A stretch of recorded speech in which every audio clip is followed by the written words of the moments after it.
तो स्वागत है आप सभी का फिर से एक नए वीडियो में। सबसे पहले तो यहाँ पे क्लियर कट डिस्क्लेमर दे दूं कि ये वीडियो सिर्फ रिसर्च एजुकेशनल पर्पज के लिए है। यहाँ पे किसी भी तरह से बाय सेल का रिकमेंडेशन नहीं रहेगा। तो ये आप यहाँ पे देख सकते हो प्लैटिनम इंडस्ट्रीज का यहाँ पे लिस्टिंग हो चुका है और यहाँ पे लिस्टिंग प्राइस अभी का 220 के आसपास चल रहा है। 220 के आसपास जब इसका लिस्टिंग हो रहा है तो यहाँ पे 29% के आसपास आपको यहाँ पे लिस्टिंग गेंस देखने को मिल रहा है। मैं मार्कर ऑन कर लेता हूँ ताकि आपको चीजें देखने को मिले। तो अभी 221 के आसपास जब प्राइस है तो यहाँ पे देख सकते हो 29% के आसपास के आपको गेंस देखने को मिल रहे हैं। यहाँ पे 221 के आसपास का प्राइस क्लोज होते हुए आपको देखने को मिल रहा है। कंटिन्यूसली इसी 220 के आसपास ही, मतलब 221 के आसपास ही डेली आज सपोर्ट लिया है दिन भर में, मतलब पूरे के पूरे चार्ट ने इसी लेवल के आसपास सपोर्ट लिया है। ये आप यहाँ पे देख सकते हो लिटरली। ओके, आप अब आपको यहाँ पे क्लियरली देखने को मिल रहा होगा 220 के आसपास स्टॉक ने अच्छा खासा सपोर्ट लिया है और आज का जो स्टॉक का हाई था वो अप्रोक्सीमेटली 235 के आसपास था। मैं एक बार आपको ये दिखा देता हूँ कि कहाँ पर इसका हाई था। तो ये आप यहाँ पे देख सकते हो 236 के आसपास, यानी कि 235 के आसपास ही आपको इसका हाई देखने को मिल रहा है। तो उस टाइम पे अप्रोक्सीमेटली शायद 40% के आसपास की लिस्टिंग गेंस से 40 प्लस के भी शायद हो सकते हैं। तो आप कैलकुलेट कर लेगा। एंड यहाँ पे मैं आपको मतलब इस आईपीओ से रिलेटेड कुछ अभी डिटेल्स दिखाऊंगा, इस कंपनी से रिलेटेड डिटेल्स दिखाऊंगा कि कंपनी क्या करती है एंड कुछ बाकी की कुछ फंडामेंटल कुछ चीजें देखेंगे ताकि मतलब लोगों को समझ में आए कि इस कंपनी का क्या बिजनेस है, कैसे रिजल्ट है और क्या बाकी की सारी चीजें है। ठीक है, अभी मतलब सारी की सारी चीजें तो यहाँ पे अब तक नहीं आई है, लेकिन उनके अपडेट आने के लिए टाइम लगेगा। जब मतलब इनके कुछ क्वार्टरली रिजल्ट आ जाएंगे अच्छे से एंड कुछ अपडेट आ जाएंगे कंपनी के रिलेटेड, तब इनसे रिलेटेड हम यहाँ पे एक अच्छा फंडामेंटल एनालिसिस वाला वीडियो बनाएंगे। तब तक आप यहाँ पे देख सकते हो जिस किसी को भी आईपीओ मिला है अभी तो मतलब क्लोजिंग के टाइम पे 29% के आसपास के उन्हें रिटर्न देखने को मिल रहे होंगे। एंड सुबह जब ये ओपन हुआ था 235 के आसपास ही ओपन हुआ था, तो उस टाइम पे मतलब लोगों को अप्रोक्सीमेटली 40% के आसपास उस टाइम पे लिस्टिंग गेंस देखने को मिल रहे होंगे।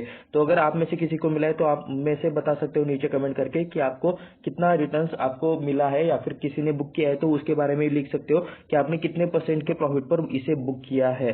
ठीक है, तो चलिए अभी हम चलते हैं थोड़े से इसके नंबर्स चेक करने के लिए। तो अभी हम यहाँ पे आ चुके हैं। इससे आईपीओ से रिलेटेड थोड़ी सी हम डिटेल्स देखेंगे, ज्यादा कुछ नहीं, बस मेन चीजें देखेंगे। तो ये आप यहाँ पे देख सकते हो 171 के आसपास का इसका कट ऑफ प्राइस था, यानी कि 171 का अभी 220 के आसपास चल रहा है। तो वहाँ पे लोगों को 28% के रिटर्न देखने को मिल रहे हैं। 27 को आईपीओ ओपन हुआ था, 29 को क्लोज हुआ था और अभी 5 तारीख को इसका लिस्टिंग भी हो चुका है। ये आप यहाँ पे देख सकते हो। एंड ये बाकी की सारी चीजें है कि मतलब कितना आईपीओ मतलब लॉट साइज कितना था और बाकी की सारी चीजें कितनी थी, ये आप यहाँ पे चेक कर सकते हो। ओके, थोड़ा सा शायद बैकग्राउंड में वॉइस आ रहा है तो उसे कर लीजिएगा थोड़ा सा इग्नोर। हम यहाँ पे देख रहे थे प्राइस बैंड 171 के आसपास का कट ऑफ प्राइस था, 87 शेयर्स थे।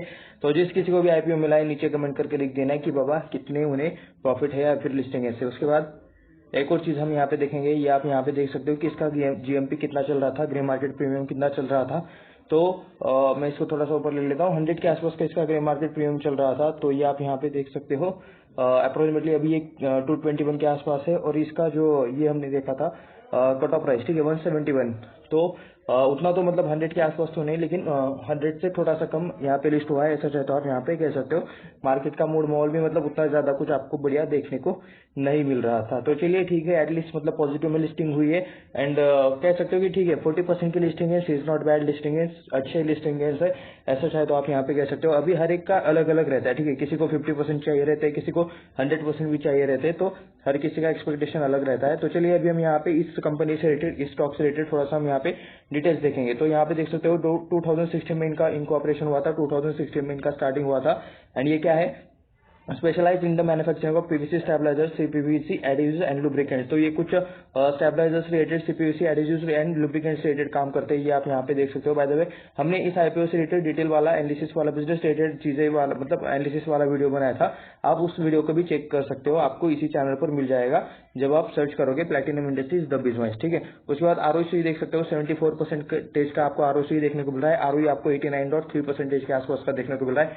और ये P market cap current price तो ठीक है, करंट प्राइस आ सकता है, लेकिन हाई लो और ये सारी चीजें अपडेट होने के लिए टाइम लगेगा। स्पेशली मार्केट कैप में स्टॉक पी, ये यहाँ पे मेन दो चीजें है। बाकी चीजें तो आप यहाँ पे कैलकुलेट कर सकते हो। प्राइस भी चार्ट जब लिस्ट हुआ है तो चार्ट और बाकी पी रेशियो रिलेटेड चीजें अपडेट होने के लिए टाइम लगेगा, ठीक है। तो उसके बाद प्रोज एंड कॉन्स में देख सकते हो, कॉन्स में तो कोई पॉइंट्स हमें यहाँ पे देखने को नहीं मिला, लेकिन प्रोज में देख सकते हो आपको कंपनी ने अपना डेट रिड्यूस किया है, यानी कि कंपनी ने अपना कर्जा कम किया है, ये आपको यहाँ पे देखने को मिल रहा है। डेबिटर्स डेज यहाँ पे इंप्रूव हुए हैं, जिस काम को पहले 70 डेज लगते थे वो अभी 49 डेज में हो रहा है। तो कंपनी का प्रोसेस फास्ट हो रहा है, या फिर कंपनी के पास पैसा जल्दी आ रहा है, ऐसा चाहे तो आप यहाँ पे कह सकते हो कि ट्रांजेक्शन पैसों का जो ट्रांजेक्शन रहता है वो जितना जल्दी फास्ट हो जाए, जितना ज्यादा पैसे का रोटेशन हो जाए, उतना अच्छा किसी भी बिजनेस के लिए रहता है। उसके बाद पेयर कंपैरिजन में केमिकल्स कंपनीज में इन्हें मतलब रखा गया है। तो यहाँ पे देख सकते हो सारे बड़े बड़े मेंबर्स आपको केमिकल सेक्टर्स के देखने को मिल रहे हैं, जिसमें से पिडलाइट इंडस्ट्री देख सकते हो 1,37,319 करोड़ के आसपास का मार्केट कैप है, यह सारे 70,000 करोड़ के आसपास का है। लिंडे इंडस्ट्रीज लिंडे इंडिया देख सकते हो 46,716 करोड़ के आसपास। तो यहाँ पे प्लेटिनम इंडस्ट्रीज यहाँ पे 1 नंबर पे है। यहाँ पे इसका मतलब ये नहीं है कि टाटा केमिकल्स के बाद ये आता है 8 नंबर पर। यहाँ पे जो पूरा रैंकिंग किया गया है ना, वो मार्केट कैप के हिसाब से किया गया है। तो इन दो कंपनीज के बीच में भी मतलब बहुत सारी कंपनीज आती है, ठीक है। प्लेटिनम और टाटा केमिकल्स के बीच में भी और ढेर सारी कंपनीज आएंगी, जिसका मार्केट कैप 27,000 से कम होगा, लेकिन प्लेटिनम इंडस्ट्रीज से ज्यादा होगा। तो ये भी आप सभी को पता रहना चाहिए, ठीक है। स्टॉक का पीई अवेलेबल नहीं है, मार्केट कैप अवेलेबल नहीं है, एंड नेट प्रॉफिट सिर्फ हम यहाँ पे देख सकते हैं लास्ट क्वार्टर का नेट प्रॉफिट 22 करोड़ के आसपास का यहाँ पे देखने को मिल रहा है। तो उसके बाद चलिए हम यहाँ पे थोड़ा सा नीचे चलते हैं। यहाँ पे लास्ट के 6 महीने का आपको यहाँ पे डाटा देखने को मिल रहा है, हाफ ईयरली रिजल्ट, ये भी यहाँ पे भी आप पढ़ सकते हो। तो इसको मैं आपको थोड़ा सा एक्सप्लेन करके दे देता हूँ। सितंबर 23 के 6 महीनों के पीरियड में इन्होंने 123 करोड़ कमाया, ठीक है। उसमें से खर्चा किया 90 करोड़, ठीक है। तो 32 करोड़ का इन्होंने ऑपरेटिंग प्रॉफिट किया। तो इनकम का कितना परसेंट ऑपरेटिंग प्रॉफिट मार्जिन है, तो 26% है। ऑपरेटिंग प्रॉफिट कितना है, 32 करोड़ है, जो कि 26% है 123 का। ये इससे क्या जाता है, ऑपरेटिंग प्रॉफिट मार्जिन कैलकुलेट किया जाता है, ठीक है। अदर इनकम देख सकते हो 1 करोड़ के आसपास देखने को मिल रहा है। अदर इनकम क्या रहता है, कंपनी का जो मेन बिजनेस है वो छोड़कर अगर किसी और सोर्स से पैसा आता है, कोई और सर्विस से, कोई और एसेट बेचकर पैसा आता है, या फिर कुछ भी किसी भी जरिए से पैसा आता है, तो उसे अदर इनकम में यहाँ पे ऐड किया जाता है। इंटरेस्ट एंड डिप्रिसिएशन रिलेटेड चीजें ये माइनस हो जाती है, क्योंकि कंपनी के ऊपर कुछ लोन रहता है, कुछ लायबिलिटी रहती है, उनसे रिलेटेड हफ्ते देने पड़ते हैं। तो ये चीजें आपको यहाँ पे माइनस होते हुए देखने को मिल जाएगी। 2 करोड़ का इंटरेस्ट, 1 करोड़ का यहाँ पे डिप्रिसिएशन। तो इन शॉर्ट यहाँ पे आप देख सकते हो 1 करोड़ इस 32 करोड़ में ये 1 करोड़ प्लस हो जाएगा, 2 करोड़ माइनस हो जाएगा, 1 करोड़ माइनस हो जाएगा। प्रॉफिट बिफोर टैक्स में देख सकते हो 30 करोड़ के आसपास का आपको प्रॉफिट बिफोर टैक्स देखने को मिल रहा है। उसमें से भी 24% का आपको यहाँ पे टैक्स देना पड़ता है। प्रॉफिट किया तो टैक्स देना पड़ेगा, तो 30 में से 24% टैक्स देने में चला गया, तो 23 करोड़ का यहाँ पे आपको नेट प्रॉफिट देखने को मिल रहा है। अभी कंपनी के यहाँ पे मतलब इससे पहले के नंबर्स तो यहाँ पे मतलब शो नहीं किए गए हैं, तो इसलिए कंपैरिजन नहीं कर सकते। जब इनके नंबर्स मतलब आएंगे अच्छे खासे, तब हम यहाँ पे कंपैरिजन करेंगे। ओके, यहाँ पे ईयरली डेटा में थोड़ा सा अच्छा चीज देखने को मिल रहा है कि लास्ट के 3 सालों का डेटा दिया गया है। मार्च 21 में देख सकते हो 5 करोड़ का यहाँ पे प्रॉफिट था, जो बाद में 2022 में 18 करोड़ हो गया, और अभी 38 करोड़ के आसपास का मार्च 23 का देखने को मिल रहा है, ठीक है। सेल्स 89 करोड़ के आसपास का है, 188 करोड़ का यहाँ पे सेल्स इंक्रीज होकर 188 करोड़ हो गया। उसके बाद 231 करोड़ के आसपास आपको सेल्स देखने को मिल रहा है, ठीक है। 89 करोड़ का 188 करोड़ हो गया, और 188 करोड़ का यहाँ पे 231 करोड़ हो गया। तो सेल्स में इंक्रीज है, नेट प्रॉफिट में इंक्रीज है, तो ठीक है, ये अच्छी बात है। ऐसा चाहे तो आप यहाँ पे कह सकते हो। आपको क्या लगता है इसके बारे में नीचे कमेंट करके जरूर बताना। आपका यहाँ पे व्यू अलग रहना चाहिए, उस व्यू के पीछे कुछ लॉजिक भी होना चाहिए। उसके बाद यहाँ पे थोड़ा सा नीचे चलता है, रिजर्व देख लेते हैं, कर्जा कंपनी के ऊपर कितना है ये भी देख लेते हैं, और फिक्स एसेट भी हम इसके देख लेते हैं। तो रिजर्व्स में देख सकते हो 3 करोड़ के आसपास का यहाँ पे रिजर्व है, जो बाद में हो चुका है 45 करोड़। रिजर्व्स में इंक्रीज है, रिजर्व्स अच्छे बढ़ चुके हैं। लॉन्ग टर्म बोरिंग में देख सकते हो 0.47, तो काफी कम कर्जा है कंपनी के ऊपर, सिर्फ 47 लाख के आसपास का कर्जा है। तो मतलब ठीक है, कंपनी अच्छे खासे प्रॉफिट में है, तो ये कर्जा मतलब कभी भी कंपनी नील कर सकती है, ऐसा चाहे तो आप यहाँ पे कह सकते हो। उसके बाद शॉर्ट टर्म बोरिंग में देख सकते हो 10 करोड़ 10.99 यानी कि 11 करोड़ के आसपास का अप्रोक्स आपको कर्जा यहाँ पे देखने को मिल रहा है। उसके बाद फिक्स एसेट देखोगे तो यहाँ पे लैंड है अप्रोक्सीमेटली 13.99 करोड़ के आसपास का। ओके, बाय द वे एक होल नंबर भी बता देता हूँ, 6 करोड़ के आसपास का पहले से फिक्स एसेट था, जो अभी 33 करोड़ के आसपास हुआ है। बिल्डिंग देख सकते हो 7 करोड़ के आसपास का बिल्डिंग है। प्लांट एंड मशीनरी 13.93 करोड़ के आसपास का है। इक्विपमेंट 0.29 करोड़ यानी कि 29 लाख के आसपास का है। कंप्यूटर्स 21 लाख, एंड यहाँ पे व्हीकल्स 2.26 करोड़ के आसपास के हैं। अदर फिक्स एसेट भी चाहे तो आप यहाँ पे देख सकते हो 0.01। तो ये कुछ इनका मतलब एसेट जो है, ठीक है। तो इस तरह से आप यहाँ पे देख सकते हो एसेट का यहाँ पे वैल्यूएशन या फिर वैल्यू देखने को मिल रहा है।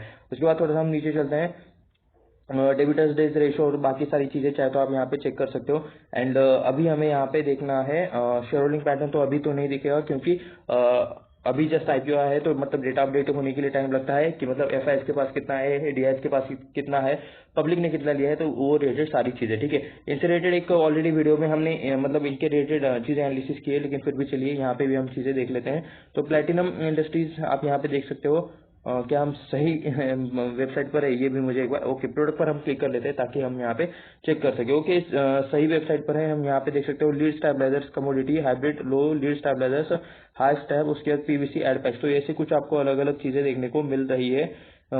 ये कुछ पीवीसी रेटेड मटेरियल है, ये CPUC ad packs and CPUC compounds lubricants भी देखने को मिल रहे हैं। मेटेलिक सोप्स भी आपको यहाँ पे देखने को मिल रहा है, ठीक है। कैल्शियम स्ट्रेटाइट्स ऐसा कुछ है, जिंक स्ट्रेटाइट्स ऐसा कुछ है। तो एक बार हम यहाँ पे इस पर क्लिक कर लेते हैं, पीवीसी पर क्लिक कर लेते हैं, इमेज पर तो मतलब क्लिक करने के बाद कुछ नहीं हो रहा। लीड स्टेबलाइजर पर क्लिक कर लेते हैं, तो PVC stabiliser manufactures in India, ठीक है। PVC high strength thermoplastic material widely used in the application such as pipes में यूज किया जाता है, मेडिकल ट्यूब्स में यूज किया जाता है, cable insulation and many more, ठीक है। Economically highly resistance to chemicals, okay good. Chemical के लिए रेजिस्टेंट मटेरियल है ये एक तरह का, पाइप्स में यूज किया जाता है मेडिकल ट्यूब्स में। मेडिकल ट्यूब्स यानी कि मतलब जो मलम रहता है, ठीक है, उनके ट्यूब्स में मतलब मलम भी एक तरह का केमिकल है, ऐसा आप सोच सकते हो। तो मतलब ट्यूब की वजह से उस पर कुछ इफेक्ट नहीं पड़ता, ऐसा भी चाहे तो कह सकते हो। Platinum Tex pride in the being leading PVC stabiliser manufacturers in the India. तो ये कुछ ये hybrid low lead stabiliser, hybrid CAZN, तो ये कुछ केमिकल रिलेटेड कंपोनेंट्स हैं हाइब्रिड लो लीड स्टेबलाइजर। तो ये कुछ देख सकते हो आप, कुछ इस तरह का देखने को मिल रहा है। फीचर्स देखोगे तो क्या है, lead extraction in water is very low as compare to the standard lead, okay very low lead content, good, ठीक है। तो cost of compound is low thus making the cost effective compare to the lead one packs, density is low and equal to better performance than standard lead. तो ये कुछ इनके मतलब इस product related चीजें हैं। तो यहाँ पे पीवीसी एड पैक्स पर मैं एक बार क्लिक कर लेता हूँ, तो यहाँ पे देख सकते हो इसका फीचर क्या है, solution for easy processing one product in place of many, cost effective है, saves time there for an instant solution for customer. तो ये कुछ इसके फीचर्स है। लीड बेस्ड रिलेटेड भी इनके स्टेबलाइजर्स आप यहाँ पे देख सकते हो। तो लुब्रिकेंट्स में एक बार आते हैं, तो यहाँ पे हम लुब्रिकेंट्स में आ चुके हैं, लुब्रिकेंट मैन्युफैक्चरर्स इन इंडिया। तो lubricants are the integral part of PVC formulation, okay. Platinum manufacturers both, okay. अगर आप में से ना किसी को इस मतलब सेक्टर के बारे में, इन प्रोडक्ट्स के बारे में ज्यादा नॉलेज हो तो आप मुझे नीचे कमेंट करके बता सकते हो, हम सभी को उससे हेल्प हो जाएगी, ठीक है। क्योंकि इनके हम बिजनेस के बारे में तो पढ़ रहे हैं, लेकिन ज्यादा मतलब एक्सप्लेन कर, अगर कोई एक्सप्लेन करने वाला रहा तो काफी अच्छे से मतलब बिजनेस को समझा जा सकता है, ठीक है। पी वैक्स के बारे में आप यहाँ पे देख सकते हो, पॉलीथिलीन वैक्स ऑन और P wax is low molecular weight polyethylene polymer used for enhancing the process of parameter properties of the finished product, okay. It is used in the diverse application across the plastic industry, plastic industry में इस product का use होता है जिसका नाम है P wax, ठीक है। इसके फीचर्स देखोगे तो हाई सॉफ्टनिंग पॉइंट है, एक्सेलेंस थर्मल स्टेबिलिटी, यानी कि मतलब गर्मी से मतलब ज्यादा ये इम्पैक्ट नहीं होता, हाई केमिकल रेजिस्टेंस, केमिकल का भी इस पर ज्यादा इम्पैक्ट नहीं होता, प्रोवाइड्स परफेक्ट लुब्रिकेशन, लुब्रिकेशन का मतलब अभी मैं आपको क्या बताऊं कि मतलब एक टाइप का फिनिशिंग या फिर वो टाइप वाला प्रोडक्ट एग्जैक्टली बनाने में यूज होता है, जैसा मतलब लुब्रिकेशन चाहिए होता है। High compatibility with wax varieties, wax related चीजें तो आपको पता ही है, acts as external lubricant for PVC processing. तो ये कुछ लुब्रिकेशन रिलेटेड ये चीजें हैं, केमिकल रिलेटेड ही मतलब अभी मुझे एग्जैक्टली समझ में आया कि इसको केमिकल रिलेटेड चीजों में केमिकल रिलेटेड कंपनी में क्यों इन्होंने रखा। तो ये स्ट्रेट रेट्स है कुछ यहाँ पे। तो ये फीचर्स क्या है, insoluble in polar solvents, okay, it repels water. तो ये मतलब ये वाटर में डूबता नहीं या फिर वाटर में मिक्स नहीं होता, ये जिंक स्ट्रेट्स। उसके बाद क्या है, दे एक्ट एज अ को stabilisers process revealing the effect through the formation of ZnCl2 salt, okay. Thermal degradation PVC structure, yes, cell release, okay. Platinum made up top metallic soaps manufacturers in the country, ठीक है। Platinum superlative zinc states demands has made us the top metallic soap, top ये top में है, ठीक है, top metallic soap manufacturers in the country. तो ये कुछ इनके प्रोडक्ट से रिलेटेड इन्होंने मार्केट के बारे में भी लिखा है, एल्यूमिनियम स्टेट से रिलेटेड भी चीजें चाहे तो आप यहाँ पे पढ़ सकते हो। तो एक यूनिक टाइप वाला मतलब अब हमें क्यों नहीं पता, ठीक है, कस्टमर्स को इन बिजनेस के बारे में क्यों नहीं पता, क्योंकि ये कंपनी टू कंपनी काम करता है, ठीक है। अभी ये इनके प्रोडक्ट कस्टमर थोड़ी यूज करेगा, ये इनके प्रोडक्ट फार्मा कंपनीज लेंगी या फिर ये किसी बिजनेस को ही बेचेंगे, किसी इंडस्ट्रीज के लिए ही ये लोग सर्विस देंगे, क्योंकि इसलिए हमें इन चीजों के बारे में ज्यादा नहीं पता। हाँ, अगर मतलब कोई B2C वाला प्रोडक्ट रहता, B2C वाली कंपनी रहती, तब हमें इसके बारे में ज्यादा पता रहता, लेकिन अभी के लिए तो इनके बिजनेस के बारे में ज्यादा कंपनीज के बारे में पता होगा, कंपनीज को ही पता होगा, ये आप यहाँ से देख सकते हो। उसके बाद ना थोड़ा सा हम यहाँ पे अबाउट अस पर क्लिक कर लेते हैं, क्योंकि ओके ये कैसे है, okay, made for many we are passionate lot, okay, ठीक है। यहाँ पे क्या है, मेड फॉर एक्सेलेंस, तो यहाँ पे कुछ चीजें दी गई है इनके बेस्ट, और यहाँ पे कुछ प्लांट रिलेटेड चीजें हैं, ओके। ये हमें देखना है कि मतलब ग्लोबली क्या क्या है। 30 कंट्रीज में ये लोग ऑलरेडी काम कर रहे हैं। Community need us, okay, for our products we will soon be at disposal of 30 more. ठीक है, अब तक 30 में काम करे और 30 में ये लोग काम कर सकते हैं, ये इन्होंने यहाँ पे लिखा है। एंड यहाँ पे देख सकते हो ये जहाँ जहाँ पर डॉट है वहाँ वहाँ पर इनका यहाँ पे प्रेजेंस है। तो ये आप यहाँ पे देख सकते हो, Philippines, Indonesia, Vietnam, Bangladesh, Sri Lanka, Russia में भी ये लोग हैं, एंड जर्मनी, यूक्रेन, कजाकिस्तान, ये मतलब काफी जगह पर आपको यहाँ पे देखने को मिल रहे हैं। सऊदी अरेबिया भी है, यूएई में भी इनका मतलब देखने को मिल रहा है। तो ठीक है, तो मतलब काफी कंट्रीज में इनका ये चल रहा है, बिजनेस चल रहा है। ठीक है, ये कुछ यहाँ पे देख सकते हो आईपीओ, यहाँ पे मतलब इनसे रिलेटेड कुछ अपडेट्स है। ठीक है, क्या यहाँ पे इनके बोर्ड ऑफ मेंबर्स से रिलेटेड कुछ चीजें देखने को मिल रही है। उसको यहाँ पे एक्चुअली है तो नहीं, कहाँ पे ढूंढे, रजिस्ट्रेशन एप्लीकेशन, होम पे एक बार हम यहाँ पे जाएंगे, होम पर ही मतलब चांसेस है कि मिल जाए। अगर होम पे भी नहीं मिला तो यहाँ पे तो साइड के इसमें तो नहीं है, तो फिर किसी और जगह पे। ओके, बाय द वे ना, यहाँ पे ना कॉर्नर में कुछ 4 बटन्स है, आप चाहे तो चेकआउट कर सकते हो। लिंक्डइन का इनका प्रोफाइल रहेगा, व्हाट्सएप रेटेड भी इन्होंने मतलब दिया है, यूट्यूब रेटेड भी यहाँ पे आइकॉन दिया है, ऐसा यूट्यूब रेटेड चैनल भी है, एंड यहाँ पे फेसबुक रिलेटेड उन्होंने लिंक भी दे दिया है। ठीक है, ओके, इनका आईपीओ 99 टाइम्स सब्सक्राइब हुआ था, हमें पता है क्योंकि हमने उस रिलेटेड मतलब एनालिसिस थोड़ा सा किया था। यहाँ पे एक यूट्यूब पर इनका थोड़ा सा एक वीडियो है, और यहाँ पे ज्यादा कुछ इन्होंने मतलब दिया नहीं है इनके अबाउट अस में, इनके बोर्ड ऑफ मेंबर्स से रिलेटेड। अभी मतलब देंगे क्योंकि देना पड़ता है, अब जब कंपनी लिस्ट हो चुकी है। प्लांट एड्रेस देख सकते हो, ये कॉर्पोरेट एड्रेस है सबसे पहले तो, जो कि है मुंबई का, अंधेरी में है। उसके बाद यहाँ पे प्लांट एड्रेस देख सकते हो, तो ये है प्लांट एड्रेस, पालघर का इनका प्लांट एड्रेस है। उसके बाद सेकंड भी एड्रेस इनका पालघर का ही देखने को मिल रहा है। तो मुंबई में काम करते हैं ये लोग, कॉर्पोरेट एड्रेस और उनका मतलब सब कुछ मुंबई के आसपास ही, प्लांट एड्रेस भी मुंबई के आसपास का ही देखने को मिल रहा है। तो यहाँ पे सबसे पहले तो क्लियर कट डिस्क्लेमर की ये वीडियो सिर्फ रिसर्च एजुकेशनल पर्पज के लिए था। यहाँ पे किसी भी तरह से हमने बाय और सेल का रिकमेंडेशन नहीं दिया है और ना ही होगा। ये सिर्फ हम मतलब फंडामेंटल्स चेक कर रहे थे कंपनी के, क्योंकि जस्ट लिस्टेड कंपनी है, तब लोगों को पता चलना चाहिए कि क्या डेटा है और क्या बाकी की सारी चीजें हैं। तो ऐसे ही और वीडियोस देखने के लिए चैनल को सब्सक्राइब करें, वीडियो को लाइक करें, अपने दोस्तों के साथ शेयर भी करें। मिलते हैं नेक्स्ट वीडियो में, धन्यवाद।